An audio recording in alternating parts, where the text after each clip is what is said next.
Bismillahirrahmanirrahim.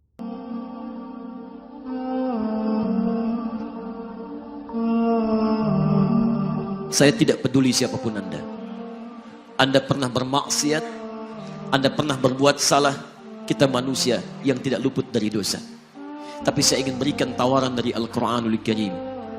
Quran surah keempat An-Nisa ayat 100. Posisi paling kiri sebelah bawah. Pernah ada orang berbuat maksiat yang tak terlukiskan. Ada seorang yang pernah bunuh orang. Bunuhnya bukan 1, 2, 100 orang. Tak terlukiskan bilangannya. Kriminalitas tidak perlu diukur karena Anda akan lelah menghitungnya. Ketika Allah berkenan memberikan hidayah kepadanya, Masya Allah. Dan hidayah selalu terbuka pada siapapun sepanjang ia mau mengambilnya sebelum nyawa sampai di kerongkongannya. Tiba-tiba datang ia pada seorang alim dan berkata, saya ingin berubah. Alim ini kemudian menyampaikan pada orang dimaksud, Anda bukan berarti tidak bisa menjadi orang baik. Hanya Anda tinggal di lingkungan yang tidak mendukung Anda jadi baik. Keluarlah dulu dari tempat itu. Pergilah ke majlis ilmu sifulan. Tempatnya ada di sana. Datang ke sana. Belajarlah. Dan Allah akan bimbing Anda berubah dari keburukan menjadi orang yang terbaik. Didengarlah nasihat alim ini. Berangkatlah orang dimaksud. Menempuh perjalanannya. Tiba-tiba Masya Allah.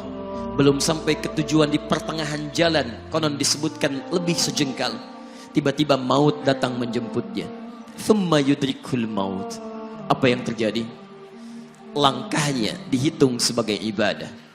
Dalam terapnya dia beristighfar, tobat kepada Allah subhanahu wa ta'ala.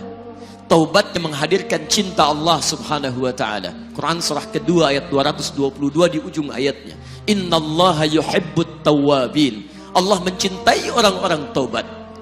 Dan cinta Allah menghadirkan ampunan bagi seluruh dosanya. Quran surah ketiga Ali Imran ayat 31 paling kiri sebelah atas. Qul in kuntum tuhibbunallaha fattabi'uni yuhibbukumullah. Allah cintai orang yang mau taat pada Rasulnya. Lihat, ketika Allah mencintai seorang hamba, wa yaghfir lakum dzunubakum, Allah ampuni seluruh dosa-dosanya. Derap langkahnya menghadirkan istighfar, taubatnya menghadirkan cinta Allah menghadirkan seluruh ampunan bagi dosa-dosa yang ia miliki. Maka apa yang terjadi? Di tengah perjalanan maut menjemputnya, thumma yudrikhul maut faqad waqa'a ajruhu 'ala Allah. Dan pahala diberikan kepada orang tadi. Di jalan, maaf, maut datang, taubat diterima, dosa diampuni, dan amalan didapati dengan derap langkahnya. Maka apa yang terjadi? Thumma yudrikhul maut faqad waqa'a ajruhu 'ala Allah. Pahalanya dituliskan oleh Allah, dakhalal jannah, kata Nabi, masuk surga orang ini. Anda bisa bayangkan, pernah bunuh orang 100 orang, mabuk tak terlukiskan, kriminalitas tak perlu dihitung. Ketika dia mau bertobat, datang ke majlis ilmu, Masya Allah, meninggal di tengah jalan, kata Nabi, dakhalal jannah. Bertobat diampuni dosanya, derap langkahnya ada pahalanya, dakhalal jannah. Turun ayat untuk melukiskan tawaran yang sama kepada kita. Wa may yuhajir fi sabilillahi yajid fil ardi muraghaman katsiran was'a. Siapapun yang mau berubah kembali pada ketentuan jalan Allah, kalau dia masih punya batas-batas kehidupan, kami akan berikan kelapangan di sisa hidupnya dan kelimpahan-limpahan kenikmatan selama dia hidup. Wa may yakhruj min baitihi muhajiran ila Allahi wa rasulih. Namun bila ada di antara mereka baru ingin berhijrah, ingin berubah jadi lebih baik dalam pandangan Allah dan Rasulnya, tiba-tiba thumma yudrikul maut, baru keluar dari tempat dia tinggal, belum sampai ke tempat dia belajar, datang maut menjemputnya. Faqad waqa'a ajruhu 'ala Allah.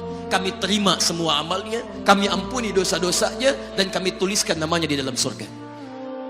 Bila 100 orang saja yang pernah dibunuh oleh orang ini, pernah bunuh 100 orang, mabuk tak terlukiskan, kriminalitas tak terhitung, mau berangkat ke majlis ilmu, tak sampai ke majlisnya, meninggal dia, bisa masuk surga. Masa Anda yang tidak pernah bunuh orang? Ada yang pernah bunuh orang di sini? Boleh angkat tangan? Ada polisi di sini, langsung saya sampaikan insyaallah. Anda gak pernah bunuh orang, Anda tidak pernah mabuk, Anda tidak pernah berbuat kriminalitas seperti orang dulu. Salah, wajar. Tapi pintu tobat terbuka untuk kita semua. Masya Allah, bedanya dengan orang tadi. Orang tadi belum sampai ke majelis ilmu. Anda sudah hadir di dalamnya. Langsung di rumah Allah. Diberikan tempat yang terbaik. Dan kita akan belajar. Kalau dengan semua ini belum mempermudah Anda ke surga. Dengan cara apa lagi Allah mesti mengantarkan Anda ke surga. Kalau dengan duduknya Anda di sini belum mau juga bertobat. Dengan cara apa lagi Allah harus membimbing Anda bertobat. Kalau dengan seperti ini belum juga Anda taat kepada Rasul, dengan cara apa lagi Allah mesti meyakinkan Anda untuk taat kepada Rasulullah SAW. Karena itu teman-teman sekalian, mari kita pelajari ilmunya, dan dengan ilmu itu akan membimbing kita insya Allah kembali kepada Allah sampai mengajak keluarga kita ke surga insya Allah.